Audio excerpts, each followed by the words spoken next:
Photoshop gives you the ability to color frequently used menu items.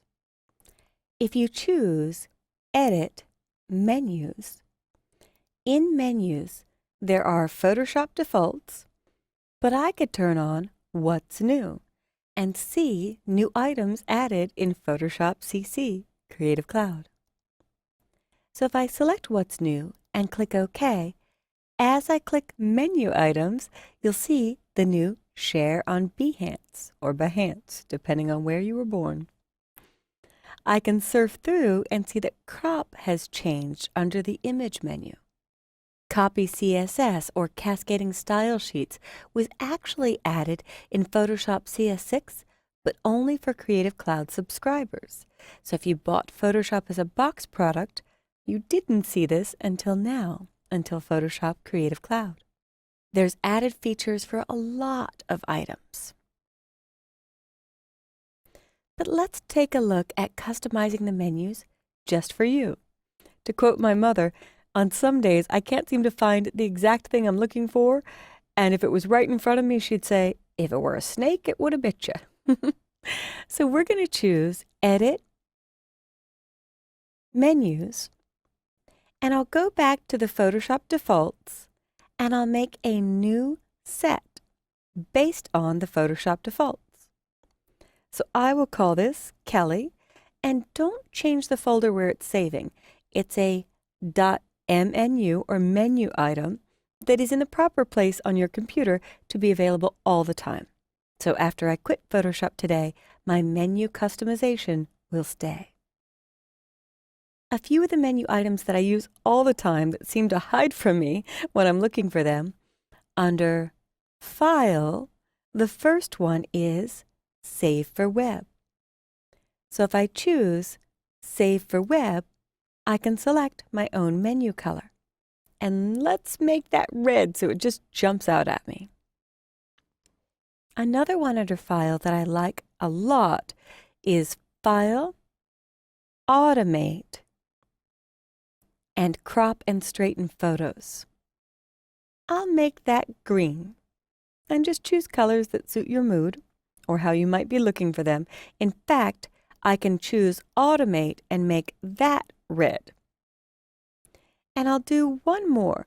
I'll scroll up and collapse File, and under the Image menu, I quite often use Adjustments.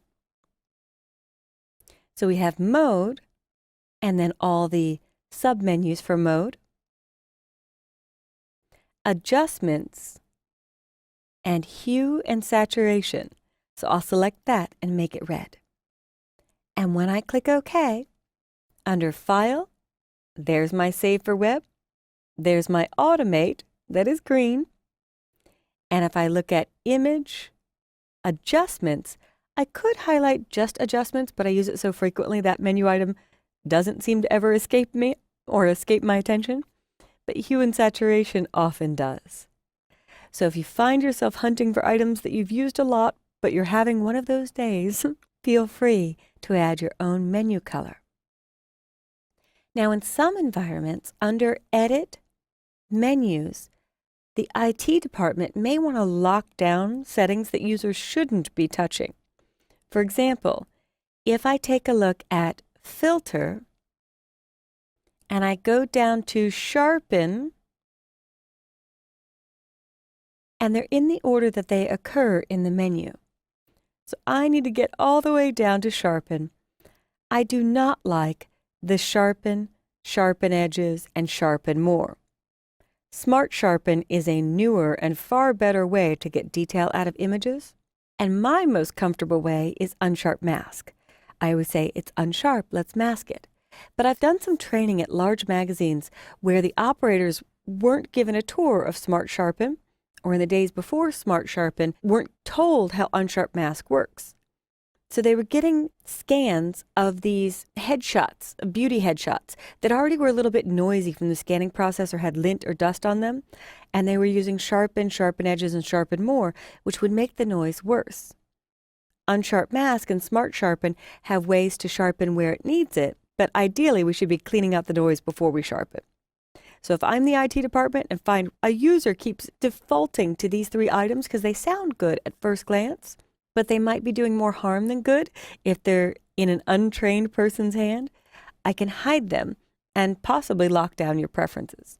Now, on your own machine, that's not likely to happen, but in large corporations, there are certain settings that end users may not be allowed to change because the corporation has decided, we use this workflow, we use these tools, and we're going to disable tools you shouldn't be using or we don't want you using. So if I look and I hit OK, under Filter, Sharpen, I see a much more concise menu, and actually something very cool and new called Shake Reduction. But these are the 2 ways I prefer to add detail back to images. So I have covered adding colors to menu items that you use a lot but sometimes hunt for, how to hide menu items, and basically give Photoshop a look and feel that makes the features and menus you use most obvious to you, and disables menus that you don't want to be tempted to use or that your supervisor or your company has decided they don't want you to use.